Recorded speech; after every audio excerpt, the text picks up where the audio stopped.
Hello my dear students, good morning all of you. नमस्ते बेटियों, हमेशा खुश रहिए, मुस्कुराते रहिए, खूब पढ़िए लिखिए, तरक्की कीजिए और अपने माँ बाप का, अपनी यूनिवर्सिटी का और देश का नाम रोशन कीजिए। Myself JBN Pushpendra Bhardwaj, assistant professor, department of education, Jyoti Vidyapeeth, प्रोविंसी यूनिवर्सिटी, जयपुर। अभी तक हम बेस डिफरेंशियल्स में हम बात कर रहे थे, बेस डिफरेंशियल्स के ऊपर, इसमें मीनिंग, इसके इम्पोर्टेंस, सिग्निफिकेंस, फैक्टर्स जो बेस डिफरेंशियल्स को और सैलरी डिफरेंशियल्स को इफेक्ट करते हैं, इन्फ्लुएंस करते हैं, उसके ऊपर डिस्कस कर चुके हैं। उसके अपन इसके टाइप्स थे, क्लासिफिकेशन देखा था डिफरेंशियल्स का, वो देखे थे अपन ने, जिसमें अपन ने एम्प्लॉय बेस पर, इंडस्ट्रियल बेस, रीजनल बेस। उसके बाद अपन ने अलग से कैटेगराइज किया जाता था, 3 कैटेगराइज में, कि कौन कौन से ऑक्यूपेशनल्स बे और सोशल वैल्यूज़ और उसके डिफरेंशियल एट्रीब्यूट्स के बेस पर अलग से 3 कैटेगराइज किया गया था। उसका तो मैंने अलग से थोड़े से 5 टाइप्स के ऊपर डिस्कस किया था। आज डिस्कस करते हैं upon base differentials arise because of the following factors. Base differentials के कारण क्या है, किस वजह से वो अराइज होते हैं, उसके ऊपर बेस डिफरेंशियल्स अराइज क्यों होते हैं, रीजन देखिए। Because of the following factors: differentiate in the efficiency in the labor which may be due to inborn quality, education and condition under which work may be done। जो वे work करते हैं, जो भी काम करते हैं, उसमें एजुकेशन और क्वालिटी के बेसिस पर, अलग अलग कंडीशंस के बेसिस पर डिफ्रेंसिएशन होता है। क्योंकि अलग अलग क्वालिटी एजुकेशन वाले लेवल, अलग अलग एजुकेशन लेवल के पर्सन को अलग अलग वेजेज मिलेगी, क्वालिटी भी होगी, इनबॉर्न क्वालिटीज़ होती है कुछ, और कंडीशंस होती है, उसके बेसिस पर वेज डिफरेंशिएशन होता है।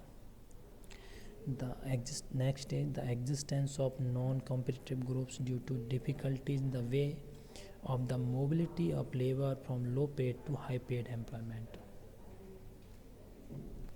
देखो, लो लेवल से हाई लेवल एम्प्लॉयमेंट अलग अलग होते हैं। इस वजह से जो लेबर की मोबिलिटी होती है, उसमें क्या होती है, बहुत सारी डिफ़िकल्टीज होती है, नॉन कम्पीटिंग ग्रुप्स होते हैं, इसकी वजह से भी अपने ये बेज डिफ्रेंसिएशन होता है। लो से हाई की तरफ जाने के लिए लोग अलग अलग अपने जो वर्किंग के जो अपने उनकी डिफ़िकल्टीज होती है मोबिलिटी, लेबर की मोबिलिटी में, और उनकी कॉम्पिटिंग ग्रुप्स होती है, नॉन कॉम्पिटिंग ग्रुप्स, उनमें एग्जिस्टेंस में क्या डिफ़िकल्टीज होती है मोबिलिटी में, एक दूसरी से जगह काम करने जाते हैं तो उसमें डिफ़िकल्टीज होती है बहुत सारी। Next is differences in the agreeableness और सोशल एस्टीम ऑफ एम्प्लॉयमेंट। तो एम्प्लॉयमेंट की जो एग्रीबिलिटी है, एग्रीबलनेस है, और सामाजिक जो सोशल एस्टीम है, उन दोनों में डिफरेंस होने की वजह से भी बेस डिफ्रेंसिएशन होता है। Differences in the nature of employment and occupations. Employment के और ऑक्यूपेशंस के नेचर, उनमें दोनों में डिफरेंस, अलग अलग में डिफरेंस होने की वजह से भी वेज में डिफ्रेंसिएशन होता है, सैलरी में डिफ्रेंसिएशन होता है। The nature and the extent of base differentials are conditioned by a set of factors such as the conditions prevailing in the market, the extent of unionization and the relative bargaining power of the employers and workers, the rate of growth in productivity, the extent of authoritarian regulation and the centralization of decision making, customs and traditions, the general economics, industrial and social condition in a country, and a host of other subjective and objective factors operating various level। जो ये अलग अलग levels, देखो, bargaining power होती है, unionisation होता है, union बन जाती है अलग, उसकी स्ट्रेंथ देखी जाती है, फिर उनकी रिलेटिव पावर भी देखी जाती है वर्कर्स की और एम्प्लॉयर की, फिर उनकी प्रोडक्टिविटी, रेट ऑफ ग्रोथ होती है प्रोडक्टिविटी की, वो देखी जाती है, ऑथोरिटेरियन रेगुलेशंस देखे जाते हैं, डिसीजन मेकिंग की सेंट्रलाइजेशन पावर होती है उसके ऊपर भी, और कस्टम्स होते हैं, ट्रेडिशंस होते हैं, कुछ इंडस्ट्रियल सोशल कंडीशंस होती है कंट्री की, इन सब के बेसिस पर अलग अलग अपने डिफ्रेंसिएशन होता है बेजेज में, इन सब के बेसिस पर। The prevailing rates of wages, the capacity of industries to pay, the need of an industry in a developing economy, and the requirement of social justice also directly and indirectly affect wage differentials। कोई भी industry है उसकी capacity कितनी है payment करने की, industrial की need कितनी है, और डेवलपिंग इकोनॉमी में कि एक इंडस्ट्री है उसकी कस्टमर को उनको रिक्वायरमेंट करने की नीड कितनी है। ज़्यादा नीड होगी तो ज़्यादा पेमेंट करेंगे, और नीड कम होगी तो कम पेमेंट मिलेगा। ऐसा रिक्वायरमेंट है, सोशल जस्टिस की रिक्वायरमेंट, इस तरीके से सारी क्या चीज़ें होती है वेज डिटर्मिनेशन को अफेक्ट करते हैं, वेज डिफरेंशियल्स के लिए जिम्मेदार कारक होते हैं। Now we will discuss wage differentials function at micro and macro level. Wage salary differentials have a number of implications both at macro and micro level. At a macro level, these differentials determine the allocation of human resources and non-human resources. This allocation determines the growth pattern in the economic system. Macro level पे क्या होता है, human resources के और non human resources उनके determine होता है अलग से, तो उनका एलोकेशन के बेस पर वेज डिफ्रेंसिएशन होता है। व्हेन ए पर्टिकुलर इंडस्ट्री और occupation offer higher wage and salaries, the economy resources are geared to develop such personal.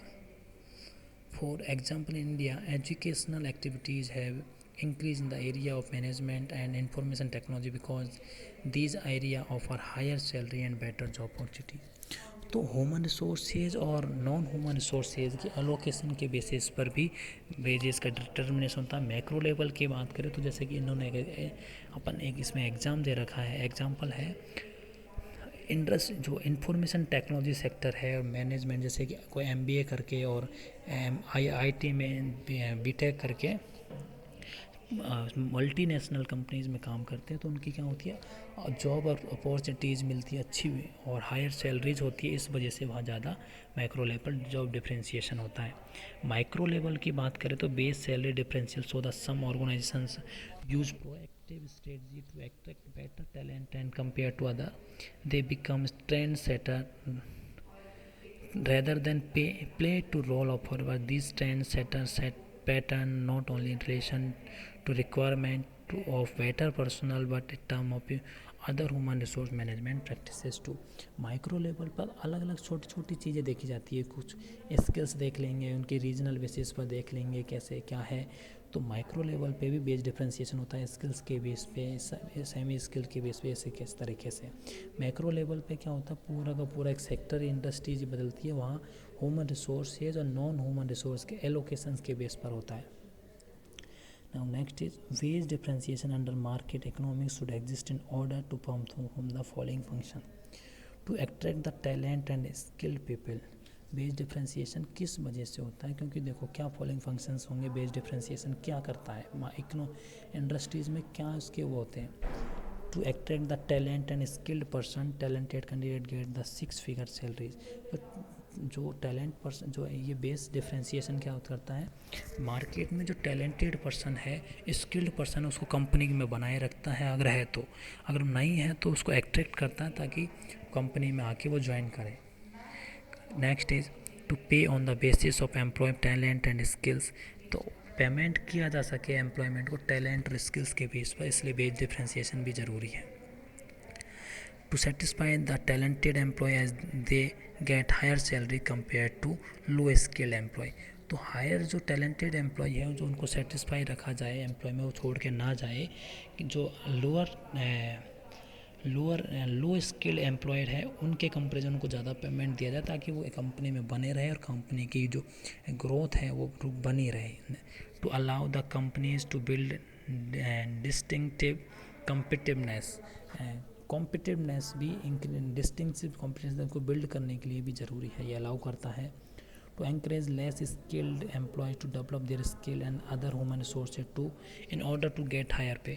तो less develop या less skilled employees है उनको मोटिवेट करता है ये कि वो अपने स्किल्स को, अपनी नॉलेज को डेवलप करे ताकि हम उनको भी ज़्यादा पेमेंट ले सके वो।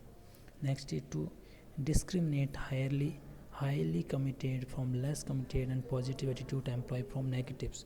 इसमें क्या करता है कि जिनको कम मिल रहा है वो मोटिवेट होंगे, तो मोटिवेट होने के बाद वो क्या नेगेटिव जो पॉइंट ऑफ व्यू से पॉजिटिव पॉइंट ऑफ व्यू काम करने लगेंगे और वो अच्छे से कमिटेड होंगे कि हमें हाईली पेमेंट चाहिएगा, कम नहीं चाहिएगा, हम अपनी स्किल्स को डेवलप करेंगे ऐसा।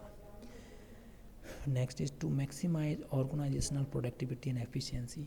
तो ऑर्गेनाइजेशनल जो प्रोडक्टिविटी है और उसकी एफिशिएंसी है उसको इंक्रीज कर सकते हैं अपन बेस डिफ्रेंशिएशन के थ्रू, क्योंकि जो बेस डिफ्रेंशिएशन से जो टैलेंटेड पर्सन है, स्किल पर्सन है, उनको तो ज़्यादा वेजेस दी जाएगी। फालतू जिनकी लो स्किल पर्सन है और जिनके पास नॉलेज कम है तो उनको क्यों दी जाएगी, तो उनकी सैलरी कम दी जाएगी, ताकि जो हाई स्किल पर्सन है, हाई टैलेंटेड पर्सन है, उनके टैलेंट को, स्किल्स को यूज़ किया जाए प्रोडक्टिविटी को, एफिशिएंसी को इंक्रीज करने के लिए। तो इसलिए wages differentiation under market economics should exist in order to form ये फंक्शंस को परफॉर्म करने के लिए वेज डिफरेंशिएशन मार्केट में ज़रूरी होता है। और भी हो सकते हैं ऐसे बहुत सारे फंक्शंस हैं। तो अपन ने आज ये बेस डिफरेंशियल्स डिस्कस किया, इसके मीनिंग, इसके इम्पोर्टेंस, इसके फैक्टर्स, कौन कौन से फैक्टर जो बेस और सैलरी डिफरेंशियल्स को इन्फ्लुएंस करते हैं, इसके टाइप्स के, इसके अलग अलग टाइप्स, इसकी कैटेगराइजेशन देखी अपन ने, ठीक है। इसके फिर अपन ने माइक्रो मैक्रो लेवल पर देखा, सब डिस्कस किया। थैंक यू बच्चों, thank you so much, enjoy your day. Next class में नेक्स्ट टॉपिक साथ मिलेंगे। गुड